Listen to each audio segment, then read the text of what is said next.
ଲୋକେ କହନ୍ତିନି ଅଗସ୍ତ୍ୟ ମୁନି ମନ୍ତ୍ର ବଳେ ଅଗସ୍ତ୍ୟ କହିବେନି ଅଗସ୍ତ୍ୟ ମୁନି ମନ୍ତ୍ର ବଳେ ଶୋଷିଲେ ସିନ୍ଧୁ ଏକାବେଳେ, ଯିଏକି ମନ୍ତ୍ର ବଳରେ ସମୁଦ୍ରକୁ ଶୁଖାଇ ଦେଇଥିଲେ। ସେଇ ଅଗସ୍ତ୍ୟ ମୁନି ପ୍ରକୃତିର ଗୁରୁ, ମାନେ ପର୍ବତଙ୍କର ଗୁରୁ, ସୂର୍ଯ୍ୟ ଚନ୍ଦ୍ର ଗ୍ରହଙ୍କର ଗୁରୁ। ତାଙ୍କୁ ଏମାନେ ସମ୍ମାନିତ କରନ୍ତି। ଆଉ ଏଇ ଶିଷ୍ୟମାନଙ୍କ ମଧ୍ୟରେ ସୂର୍ଯ୍ୟ ହେଲେ ଅଗସ୍ତ୍ୟ ମୁନିଙ୍କର ପଟ ଶିଷ୍ୟ। ସେ ଖୁସିରେ ସୂର୍ଯ୍ୟଙ୍କୁ ସ୍ତୁତି କରିଥିଲେ। ବିକର୍ତ୍ତନୋ ବିବସ୍ୱାଂଶୋ ମାର୍ତ୍ତଣ୍ଡୋ ଭାସ୍କର ରବି ଲୋକଃ ପ୍ରକାଶକ ଶ୍ରୀମାନ ଲୋକଶ୍ଚକ୍ଷୁଗ୍ରହେଶ୍ୱର। ତେଣୁ ଏଇ ଅଗସ୍ତ୍ୟ ମୁନିଙ୍କ କୃତ ସୂର୍ଯ୍ୟ ସ୍ତୋତ୍ର ଆମେ ପ୍ରତ୍ୟହ ପାଠ କଲେ ସୂର୍ଯ୍ୟ ପ୍ରସନ୍ନ ହେବେ। ଏହା ହିଁ ସୂର୍ଯ୍ୟଙ୍କର ଗୁରୁ ଦକ୍ଷିଣା। ବନ୍ଧୁ, ଆସନ୍ତୁ ସେ ସୂର୍ଯ୍ୟଙ୍କୁ ପ୍ରଣାମ କରିବା, ଅଗସ୍ତ୍ୟ ମୁନିଙ୍କୁ ପ୍ରଣାମ କରିବା ଓ ଆଜିର କାର୍ଯ୍ୟକ୍ରମ ଆରମ୍ଭ କରିବାରେ ରାଶିଚକ୍ର ଚକ୍ରବତ୍ ପରିବର୍ତ୍ତନ୍ତେ ସୁଖାନି ଚ ଦୁଃଖାନି ଚ। ଚକ୍ର ଭଳି ପରିବର୍ତ୍ତିତ ହୁଏ। ଆମେ ପରିବର୍ତ୍ତନ କରୁନା, ସେ ଛାଁ ଛାଁ ପରିବର୍ତ୍ତିତ ହୁଏ। ସୁଖ ପରେ ଦୁଃଖ ପରେ ସୁଖ ପରେ ଦୁଃଖ ଆସିବ। କେହି କାହାକୁ ସୁଖ ବି ଦୁଃଖ ଦିଏନି। ସୁଖସ୍ୟ ଦୁଃଖସ୍ୟ ନ କୋପି ଦାତା ପରୋ ଦଦାତୀତି କୁବୁଦ୍ଧିରେଷା ଅହଂ କରୋମୀତି ବୃଥାଭିମାନ ସ୍ୱକର୍ମ ସୂତ୍ରଇ ଗ୍ରଥିତା ହି ଲୋକଃ। ଆସନ୍ତୁ ସେହି କର୍ମ ଉପରେ ଆଲୋଚନା କରିବା। ଆଉ ଆଜି ପ୍ରକୃତି ପରିବେଶ ବେଶ ରାଶିର ଜନତାଙ୍କୁ କର୍ମର ଆହ୍ୱାନ ଦେଇଛି, କର୍ମ କର। ତେଣୁ ଆଜି ପଙ୍ଗୁ ବି ଗିରି ଲଙ୍ଘନ କରିବା ପାଇଁ ପ୍ରୟାସ କରିବ, କର୍ମ କରିବ। ଅନ୍ଧ ବି ଶାସ୍ତ୍ର ପଠନ କରିବା ପାଇଁ ଚେଷ୍ଟା କରିବ। ଖଞ୍ଜ ମାନେ ଛୋଟା କ୍ଷିପ୍ର ଗତିରେ ଦୌଡ଼ିବା ପାଇଁ ବି ଚେଷ୍ଟା କରିବ। ମାନେ ସେମାନଙ୍କର ମନରେ ଏହି ଭାବନା ଆସିବ, ସତରେ କ'ଣ ଏମାନେ କାମ କରିପାରିବେ? ନା, ଆସନ୍ତୁ ଏ ବିଷୟରେ ଆଲୋଚନା କରିବା। ଆଜି ଆମେ ଆଲୋଚନା କରିବା ବୁଧବାରକୁ ନେଇ, ଅଛି ମଙ୍ଗଳବାର। ଆଜି ସୂର୍ଯ୍ୟ ଉଦୟ ହେବେ ବୁଧବାର ଦିନ 5ଟା 30 ପରେ, ସୂର୍ଯ୍ୟ ଅସ୍ତ ଯିବେ 6ଟା 5 ପରେ। ରାହୁକାଳ ରହିବ 11ଟା 46ରୁ 1ଟା 19 ଯାଏ। ଏଇ 26 ତାରିଖ ଅଗଷ୍ଟ 26 କେଉଁ ରାଶି କ'ଣ ଦେବ? ମେଷକୁ କ'ଣ ଦେବ? 26 ଅଗଷ୍ଟ ମେଷ ରାଶି ଜନତାଙ୍କୁ ଆଜି ଶ୍ରମ ଉପହାର ଦେବ। ଏମାନେ ଖାଲି ଖଟିବେ, ବୃଥା ଜୀବନୀ ଏମାନଙ୍କ ଶ୍ରମ। ବିଧାତା ଏମାନଙ୍କୁ ଦେବେ, ପାରିଶ୍ରମିକ ଦେବେ, ଯଥେଷ୍ଟ ବେଶୀ ଦେବେ। ଏପରିକି ପଙ୍ଗୁ ଆଜି ଗିରି ଲଙ୍ଘନ କରିବା ପାଇଁ ଚେଷ୍ଟା କରିବ। ଏ ସମସ୍ତଙ୍କ ଉପରେ ପରିବେଶ ସେହିପରି ପ୍ରଭାବ ବିସ୍ତାର କରିବ, ଯଦ୍ୱାରା ମେଷ ରାଶିର ବ୍ରାହ୍ମଣ ଚଣ୍ଡାଳ ସମସ୍ତେ କର୍ମଚଞ୍ଚଳ ରହିବେ। ଯେଉଁମାନେ ମହୁମାଛି ପରି ଲକ୍ଷ୍ୟ ସାଧନ ପାଇଁ ଯଥୋଚିତ ଉଦ୍ୟମ କରିବେ, ସେମାନଙ୍କୁ ଅର୍ଥ ରୂପୀ ମଧୁ ମିଳିଯିବ। ବଢ଼ିଆ ଆୟ ହେବ। ପୂର୍ବ ଆୟଠାରୁ ଢେର ବେଶୀ ଆୟ ଆଜି ହେବ, ବୁଧବାର ହେବ। ଦେହ ସୁସ୍ଥ ରହିବ, ମନ ପ୍ରଫୁଲ୍ଲ ରହିବ, ମୁଣ୍ଡ ଶାନ୍ତ ରହିବ, ହୃଦୟ ଦୟାଶୀଳ ରହିବ। ବଢ଼ିଆ ଦିନ। ମେଷ ରାଶି ପାଇଁ ବଢ଼ିଆ ଦିନ। ବୃଷ ରାଶି ଅଗଷ୍ଟ 26 ବୃଷଙ୍କୁ କ'ଣ ଦେବ? ବୃଷ ରାଶି ଜନତାଙ୍କ ପାଇଁ ଅପମାନ ପରି ଭୟ ସଞ୍ଚାର କରିବ। ଅଗଷ୍ଟ 26 ତାରିଖ ଭୟ ଭୟ ଭୟ ଡର। ଏ କାମ କରିବିନି, କାଳେ ହାତରୁ ଗ୍ଲାସ୍ ପଡ଼ିଯିବ, କବାଟ ବନ୍ଦ କରିବାକୁ ଗଲାବେଳକୁ କାଳେ ତାଲାରେ ବିଛା ଥିବ କି ଡର ସବୁ କାମରେ ଭୟ ସଞ୍ଚାର କରିବ। ଏମାନେ ଅତୀତ କୃତ କୁକର୍ମର ହେତୁ ବିବିଧ କୌଳିକ ମୌଳିକ ଆର୍ଥିକ ବୌଦ୍ଧିକ ଏ ସମ୍ବନ୍ଧୀୟ ଦୁଃଖ ପାଇବେ। ଯଦି ମନ କହୁଛି ମୁଁ ନିରପରାଧ, ଯଦି ମନ କହୁଛି, ମନ ତୋର ନିଜ ଗୁରୁ ନା, ଯଦି ମନ କହୁଛି ବୃଷ ରାଶି ଜନତାଙ୍କୁ ମୁଁ ନିରପରାଧ, ମୁଁ ନ୍ୟାୟ ମାର୍ଗଧାରୀ, ତେବେ ଦୁଃଖ ନୁହେଁ ବରଂ ସୁଖ ପାଇବେ ବୃଷ ରାଶି ଜନତା। ହେଲେ ଏମାନେ ଆଗ ଚଲା ଆଗ ବୋଲା କୁହାଳିଆ ନହେଲେ ଭଲ। ଆଗ ଚଲା ଆଗ ବୋଲା ଓ କୁହାଳିଆ ନ ହୋଇ ମୌନ ରହି ସ୍ୱକର୍ମରେ ଧ୍ୟାନ ଦେଇ ଓ ଧ୍ୟାନର ସହିତ କର୍ମ କରିଚାଲିଲେ ସମ୍ମାନିତ ହେବେ। ବିଧାତା ବୃଷ ରାଶିକି ଦୁଇ ଭାଗ କଲା, କୁକର୍ମୀ ଆଉ ସୁକର୍ମୀ। ଯା କହିଲି ତ ଆଉ କ'ଣ। ମିଥୁନ ରାଶି, ମିଥୁନ ରାଶିକୁ କ'ଣ ଦେବ ଅଗଷ୍ଟ 26? ମିଥୁନ ରାଶିଧାରୀ ଜନତାଙ୍କୁ ବିବିଧ ସମସ୍ୟାର ସମ୍ମୁଖୀନ କରାଇବ। ଅଗଷ୍ଟ ମାସ 26 ତାରିଖ ବୁଧବାର ସମସ୍ୟା ପରେ ସମସ୍ୟା ଆସିବ। ଆର୍ଥିକ ଅନଟନ ରହିବ, ଗମନାଗମନ ଦୁଃଖ ଆସିବ, ମନାନ୍ତରରୁ ମତାନ୍ତର ହେବ। ମୁଖ୍ୟତଃ ଆଜି ଦୈହିକ ମାନସିକ ଯନ୍ତ୍ରଣା ବିଶେଷ ଦୁଃଖ ଦେବ। ସୁତରାଂ କୌଣସି ନିରାପଦ ସ୍ଥାନରେ ବସବାସ କରନ୍ତୁ, ଯହିଁ ସ୍ୱାସ୍ଥ୍ୟର ଯତ୍ନ ନିଆଯାଇପାରିବ। ଔଷଧ ପତ୍ରର ଯଥାକାଳୀନ ପ୍ରୟୋଗ ନ କଲେ ଘାଣ୍ଟି ଚକଟି ହୋଇଯିବେ। ମନେ ରଖିବେ, ଶରୀରମ୍ ଆଦ୍ୟମ୍ ଖଳୁ ଧର୍ମ ସାଧନମ୍। ଯେଉଁ ଲୋକ ଶରୀରକୁ ନଜଗି ଧର୍ମ କରେ, ଧର୍ମ ତ ଆମେ କେହି ଜାଣିନେ, ଧର୍ମକୁ କେହି ଦେଖିନେ, ଦାମା କହିଲା ବୋଲି ମୁଁ ଉପାସ ରହୁଛି, ଆଇଁଷ ଖାଉନି, ପାଣି ମୁଣ୍ଡେଇ ମନ୍ଦିରକୁ ଯାଉଛି। ପ୍ରକୃତରେ ମୁଁ ଜାଣିନି ମୁଁ ଦେଉଥିବା ପାଣିର ମହତ୍ତ୍ୱ କେତେ। କିନ୍ତୁ ଆଗେ ଶରୀରମ୍ ଆଦ୍ୟମ୍ ଖଳୁ ଧର୍ମ ସାଧନମ୍। କର୍କଟ ପାଖକୁ ଯିବା। 26 ଅଗଷ୍ଟ କର୍କଟକୁ କ'ଣ ଉପହାର ଦେବ? କର୍କଟ ରାଶିର ଆଜି ଘାତ ବାର ହେତୁ ସାବଧାନ। କେଉଁଠି କଟିକାଟି ଯିବ, ଛିଣ୍ଡି ଛାଡ଼ି ଯିବ, ବାଡ଼େଇ ବୁଡ଼େଇ ହେବ। ହଁ, ହୁସିଆର। ତେଣୁ ସାବଧାନରେ ଚଳାଚଳ କରନ୍ତୁ। କୌଣସି ଏକ ଅଙ୍ଗ କଷ୍ଟ ଦେବ। ବୁଧବାର ହେତୁ ଭାରି ବାଧିବ। କାରଣ ମୁଁ ବାରମ୍ବାର କହୁଛି, ଗ୍ରହ ବୁଧ ଗ୍ରହ ଚନ୍ଦ୍ରକୁ ପରମ ଶତ୍ରୁ ଭାବେ ତାକୁ ଖିନ୍ ଭିନ୍ ଟିକ୍ ଟିକ୍ କରିବା ପାଇଁ ବିଭିନ୍ନ ପ୍ଲାନ୍ କରେ। ଯେଉଁଠି ମାନେ କର୍କଟ ରାଶି ଆଉ ମିଥୁନ ବା କନ୍ୟା ରାଶି ଲୋକ ଯିବେ, ସେ କର୍କଟ ରାଶି ଖାଲି କାନ୍ଦି କାନ୍ଦି ମୁହଁ ଶୁଖେଇ ବସିବ। ହଁ, ହେଲା। ତେଣୁ ଆଜ ଦିନ ଏ ରାଶି ବଢ଼ିଆ ଫଳ ପାଇବ। ବୁଧବାର ସିନା, ହେଲେ ଏମାନଙ୍କର ପୁଣ୍ୟ ଫଳର ପାଖୁଡ଼ା ଆଜି ଖୋଲିଯିବ।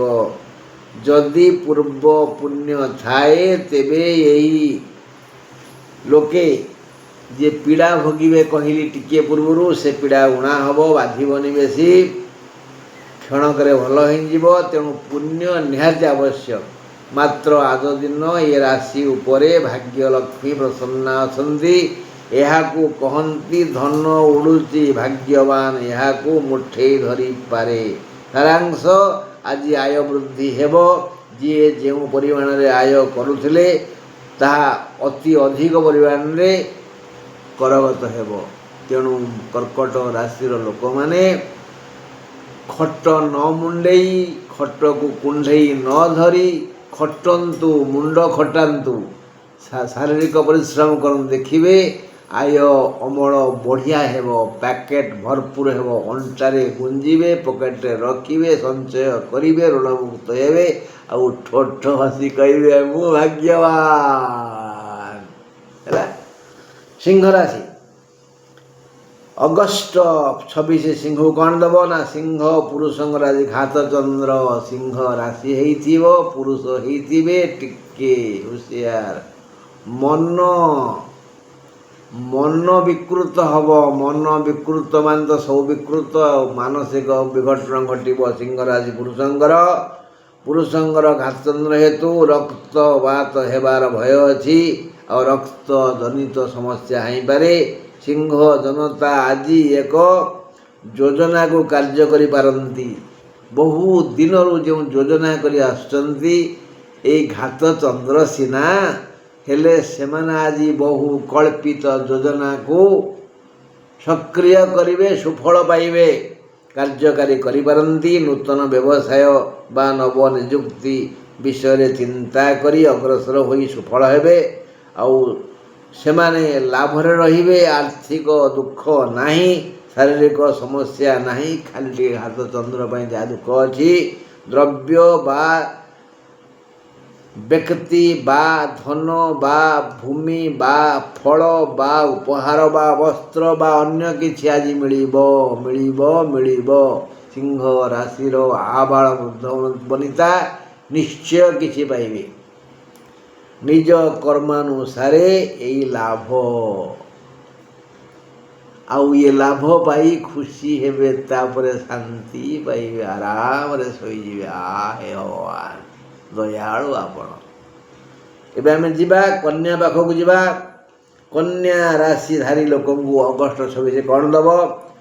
କନ୍ୟା ରାଶିଧାରୀ ଜନଗଣଙ୍କୁ କିଛି ସୁଖ ପ୍ରଦାନ କରିବ ଏଇ ବୁଧବାର। ଯେଣୁ ସୁଖର ମୂଳ ଧନ, ତେଣୁ ଅଳ୍ପେ ବହୁତେ ଧନ କରଗତ ହେବ। ଧନ ଓ ସୁଖର ମୂଳ ହେଲା କର୍ମ। ଏଣୁ ଏମାନଙ୍କ ମଧ୍ୟରୁ ଯିଏ ଯେପରି କର୍ମ କରିବ ସେପରି ସୁଖ ଓ ଧନ ତାହାର ସହାୟ ହେବେ। କେତେକଙ୍କୁ ପୂର୍ବକୃତ ପୁଣ୍ୟ ଫଳ ସ୍ୱରୂପ ସୁଖ ବି ମିଳିଥାଏ। ସୁତରାଂ ଏମାନେ ନିଜ କର୍ମ, ମନ ଓ ଉଦ୍ୟୋଗ ଅନୁସାରେ ଅବଶ୍ୟ ବିବିଧ ସୁଖ ପାଇବେ। ଏମାନଙ୍କୁ ବନ୍ଧୁ ସହଯୋଗ କରିବେ। କନ୍ୟା ରାଶି ଲୋକଙ୍କୁ ବନ୍ଧୁ ସହଯୋଗ କରିବେ। କ'ଣ ମାଗଣା? ଏମାନେ ଆଗରୁ ସହଯୋଗ କରିଛନ୍ତି ବା ଏମାନଙ୍କ ବନ୍ଧୁମାନେ ଉଦାର ଭଦ୍ର। ଆଉ ଯିବା ତୁଳା ପାଖକୁ ଯିବା। ତୁଳା ରାଶି କ'ଣ କରିବେ? ଅଗଷ୍ଟ 26 ତୁଳା ରାଶି ଜନତାଙ୍କୁ ବିଭିନ୍ନ ସମସ୍ୟା ଯୁକ୍ତ କରି ଅଳ୍ପେ ବହୁତେ ଦୁଃଖ ଦେବ। ତୁଳା ରାଶି ଲୋକଙ୍କ ପାଇଁ ଆଜି ବିବିଧ ସମସ୍ୟା ଆସିବ। ବିବିଧ ସମସ୍ୟା ମାନେ ତୁଳା ରାଶି ଜନତାଙ୍କୁ ଅଗଷ୍ଟ 26 ତାରିଖ ବିଭିନ୍ନ ସମସ୍ୟା ଯୁକ୍ତ କରି ଅଳ୍ପେ ବହୁତେ ଦୁଃଖ ଦେବ। ହୁସିଆର ନ ରହିଲେ ଅଘଟଣ ଘଟିପାରେ। ମୁଖ୍ୟତଃ ଏମାନଙ୍କ ମାତା ରୋଗଗ୍ରସ୍ତ ହେବେ। ଆଜି ତୁଳା ରାଶିର ମା ମାନେ ଆଜି ରୋଗଗ୍ରସ୍ତ ହେବେ। ଯାନବାହନ ଜନିତ ଦୁଃଖ ଅଛି। ରାସ୍ତାଘାଟରେ ହଇରାଣ ହେବେ। ଦେହ ସାମୟିକ ଅସୁସ୍ଥ ହେବ। ସବୁ କାର୍ଯ୍ୟର ଆରମ୍ଭରେ ବାଧା ଲାଗିବ। ଅନେକ ସମୟ ବୃଥାରେ ଯିବ। ଏପରିକି ରନ୍ଧା ଖାଦ୍ୟ ଖାଇବାର ସୁଯୋଗ ଆସି ନପାରେ। ମାତ୍ର ଅପରାହ୍ନରେ ବନ୍ଧୁ ଦର୍ଶନ ମିଳିବ। ବନ୍ଧୁ ଖାଦ୍ୟ ଖୁଆଇ ଦେବେ। ସନ୍ଧ୍ୟା ପରେ ଦେବ ଦର୍ଶନ ଯୋଗ ଅଛି। ଖାଲି ଟିକିଏ ଭାବିଲେ ଗାଡ଼ି ଆସି ପହଞ୍ଚିବ, ବସେଇକିରି ନେଇଯିବ। ମନ୍ଦିରରେ ଓହ୍ଲେଇ ପଡ଼ି କହିବେ ଭଗବାନ ଦୟାକର ପ୍ରଭୁ। ବିଛା ରାଶି ଅଗଷ୍ଟ 26 ବିଛା ରାଶି ପାଇଁ ଅନାସ୍ଥା ପ୍ରସ୍ତାବ ଆଣିଛନ୍ତି। ଅନାସ୍ଥା ପ୍ରସ୍ତାବ କିଛି ହବନି। କିଛି ତ କରେଇଦବନି। ଆଉ ସବୁ ଯୋଜନା ମୂଳରେ ଢୋ ହବ। ଆଉ ଅନାସ୍ଥା ପ୍ରସ୍ତାବ ଆଣିଛନ୍ତି। ମାନସିକ ବିଘଟନ ଘଟିବ। ରାଗିଯିବେ, ହିଂସା ଆଚରଣ କରିପାରନ୍ତି। ଭାଇ ଭଉଣୀ ସହ ମନାନ୍ତର ହେବ। ଯଦି ଧୈର୍ଯ୍ୟ ଧରି ହସି ହସାଇ ପାରିବେ। ଯେ ବୁଦ୍ଧିମାନ ସେ ଜମା ରାଗେନି। ବୁଦ୍ଧିମାନ ରାଗିବନି କେବେ, ମୂର୍ଖ ହିଁ ରାଗନ୍ତି। ମନେ ରଖିଥିବେ। କ୍ରୋଧାଦ୍ ଭବତି ସମ୍ମୋହ, ଗୀତାବାଣୀ। କ୍ରୋଧାଦ୍ ଭବତି ସମ୍ମୋହ, କ୍ରୋଧରୁ ଅଜ୍ଞତା ଜାତ ହୁଏ। ସମ୍ମୋହାତ୍ ସ୍ମୃତି ବିଭ୍ରମ, ଅଜ୍ଞତା ଆସିଯାଏ, ମୁଣ୍ଡ ଆଉ କାମ ଦିଏନି। ସ୍ମୃତିଭଂସାତ୍ ବୁଦ୍ଧିନାଶ, ମୁଣ୍ଡ ଗୋଳମାଳ ହେଇଗଲେ ବୁଦ୍ଧି ନଷ୍ଟ ହେଇଯାଏ। ବୁଦ୍ଧି ଯାହାର ନାହିଁ ତାର ତ ବିନାଶ। ଆଉ ଗୀତାବାଣୀ ହେଲା କ୍ରୋଧାତ୍ ଭବତି ସମ୍ମୋହ, ସମ୍ମୋହାତ୍ ସ୍ମୃତି ବିଭ୍ରମ, ସ୍ମୃତିଭଂସାତ୍ ବୁଦ୍ଧିନାଶ। ବୁଦ୍ଧିନାଶ ବିନଶ୍ୟତି ଶ୍ରୀକୃଷ୍ଣ କହିଛନ୍ତି ଅର୍ଜୁନଙ୍କୁ। ହଁ, ତେଣୁ କୁମ୍ଭୀଛା ରାଶି ଲୋକମାନେ ଯିଏ ବୁଦ୍ଧିମାନ ସେ ଧୈର୍ଯ୍ୟ ଧରି ଯଦି ନିଜେ ହସି ଅନ୍ୟକୁ ହସାଇ ପାରିବେ ତେବେ ଏ ସମସ୍ତ ସମସ୍ୟା ତୁଳା ଭରି ଉଡ଼ିଯିବ। କ'ଣ ବୁଝିପାରିଲେ ତ? ଯିଏ କ୍ରୋଧକୁ ଭଲ ପାଇବ ସେ କାନ୍ଦିବ, ଯିଏ ହସକୁ ଭଲ ପାଇବ ସେ ହସିବ, ଆନନ୍ଦ ରହିବ। ଆଉ ଧନାଗମ ହେବା ପାଇଁ ବିହିତ ବ୍ୟବସ୍ଥା କରିବେ। ବିଧାତାଙ୍କ କରୁଣାରୁ ହାତକୁ ଦୁଇ ପଇସା ଆସିବ। ଏମାନେ ଯଦି ଯଥୋଚିତ ସମୟ କରି ବୁଦ୍ଧିର ସୁବିନିଯୋଗ କରିବେ ବହୁ ଅର୍ଥ କରଗତ ହେବ, ସ୍ୱାସ୍ଥ୍ୟଗତ ସମସ୍ୟା ନାହିଁ। ଆଉ ନେଇ ଆଣି ବୁଝିପାରିଲେ ସମାଜ କହିବ ତୁମେ ବହୁତ ଭଲ। ନେଇ ଆଣି କରିପାରିଲେ ମାନେ ହସି ହସାଇ ପାରିଲେ, ସବୁ କାମ ଠିକ୍ ଠାକ୍ କଲେ ସମାଜ ଯିଏକି ଦର୍ପଣ ସିଏ ସବୁ ଦେଖୁଛି। ତମେ ସିନା କହୁଛ ମୁଁ ଯାହା କରୁଛି କେହି ଦେଖୁନାହାନ୍ତି, ଅନ୍ଧାର ଘରେ କବାଟ କଣରେ ମୁଁ ଲୁଚେଇଛି, କେହି ଦେଖି ନାହାନ୍ତି, ଚକା ଆଖି ସବୁ ଦେଖୁଛି। ହଁ, ଦେଖିବା ଧନୁ କଥା। ଅଗଷ୍ଟ 26 ତାରିଖ ଧନୁ କ'ଣ ଦେବ? ଧନୁ ରାଶି ଜନତାଙ୍କୁ ନ ଯଜୌ ନ ତସ୍ତୌ, ଯାଇପାରିବେନି କି ରହିପାରିବେନି ଏଭଳି ଅବସ୍ଥା। ନ ଯଜୌ ନ ତସ୍ଥୌ ଅବସ୍ଥାରେ ରଖିବ। ଫଳରେ ସେମାନେ ଚିନ୍ତାଗ୍ରସ୍ତ ହେବେ, ଏମାନଙ୍କର ମନ ବଡ଼ ବିଚଳିତ ହେବ, ସମସ୍ତଙ୍କୁ ସନ୍ଦେହ ଲାଗିବ, କିଛି ବୃଥା ବ୍ୟୟ ହୋଇପାରେ। ମାତ୍ର ଏମାନଙ୍କ ମଧ୍ୟରୁ ଯିଏ ସ୍ଥିତପ୍ରଜ୍ଞ ବୁଦ୍ଧିମାନ ଆଉ ବିବେକୀ ସେମାନେ ବୁଝିବେ ଓ ମନକୁ ବୋଧ କରି ଅନ୍ୟ କାହା କଥାକୁ ନ ଶୁଣି, କାହା କଥାରେ ଧ୍ୟାନ ନ ଦେଇ ନିଜ କର୍ମ କର୍ତ୍ତବ୍ୟ କରି ଭଲ ଆୟ କରିବେ, ଦେହ ସମସ୍ୟାକୁ ଦୂର କରିବେ, ସମସ୍ତଙ୍କ ସହିତ ମଧୁର ସଂଳାପ କରିବେ। ଆଉ ଏହାଦ୍ୱାରା ୟାକୁ ଧନ ମାନ ସମ୍ମାନ ସବୁ ମିଳିବ। ମୁଣ୍ଡ ଟିକେ ବିନ୍ଧିପାରେ, ଚୁପଚାପ ରହିଲେ ସେ ବିନ୍ଧା ବି କମିଯିବ। ମକର ରାଶି ଅଗଷ୍ଟ 26 ତାରିଖ ମକର ରାଶି ପାଇଁ ବିଧାତା ସମସ୍ତ ସମସ୍ୟାର ସରଳ ସମାଧାନ କରିଛନ୍ତି। ମକର ରାଶି ପାଇଁ ଆଜି ସମସ୍ୟା ଆସିବ ପାହାଡ଼ ଭଳିଆ, କିନ୍ତୁ ଏମାନେ ଅନୁଭବ କରିବେ ତୁଳା ଭଳିଆ। ବିଧାତା ଏମାନଙ୍କର ସକଳ ଜଟିଳ ସମସ୍ୟାର ସରଳ ସମାଧାନ କରିଦେବେ। ତେଣୁ ମକର ରାଶି ପାଇଁ ଦୁଃଖ ନାହିଁ, ସମସ୍ତ ଜଟିଳ ସମସ୍ୟାର ସରଳ ସମାଧାନ ହେଇଯିବ। ସୁଖ ଶାନ୍ତି ଆନନ୍ଦ ଦେବା ପାଇଁ ବିହିତ ପଦକ୍ଷେପ ନେବେ। ଯଦି କ୍ଷତି ନ ହୋଇ ଲାଭରେ ବୃତ୍ତି ବ୍ୟବସାୟ ସେବା ବାଣିଜ୍ୟ ଚାକିରି ଆଦି ଚାଲିବ। ଆଜି କ୍ଷତି କିଛି ନାହିଁ, ସ୍ୱାସ୍ଥ୍ୟର ମନର ବଳର ଅର୍ଥର ଧନର ବନ୍ଧୁର କାହାର କ୍ଷତି ନାହିଁ। ସ୍ଥିର ମନରେ ଏମାନେ ସ୍ୱକର୍ମ କର୍ତ୍ତବ୍ୟ କରି ସୁନାମ ଅର୍ଜନ କରିବେ। ତାଙ୍କ ସାଙ୍ଗରେ ଯିଏ ରହିବେ, ଯିଏ ଦେଖିବେ, ଜାଣିବେ, କହିବେ ବାଃ କେତେ ବଢ଼ିଆ ମ।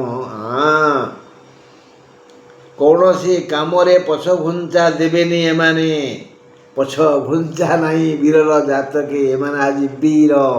ଆଜି ମକର ରାଶି ମାନେ ବୀର, ପଛଘୁଞ୍ଚା ନାହିଁ। ବୀରର ଜାତକେ ନମରେ ସେ କେବେ ଅରାତି ଆତଙ୍କେ ହେଲା। ବାସ୍ ଏମାନେ ପଛଘୁଞ୍ଚା ଦେବେନି। ଦେହ ମନ ମୁଣ୍ଡ ସୁସ୍ଥ ରହିବ, ନୂତନ ଯୋଜନା କାର୍ଯ୍ୟକାରୀ ହେବ, ଆଉ ଦିଗ୍ବିଜୟୀ ହେବେ।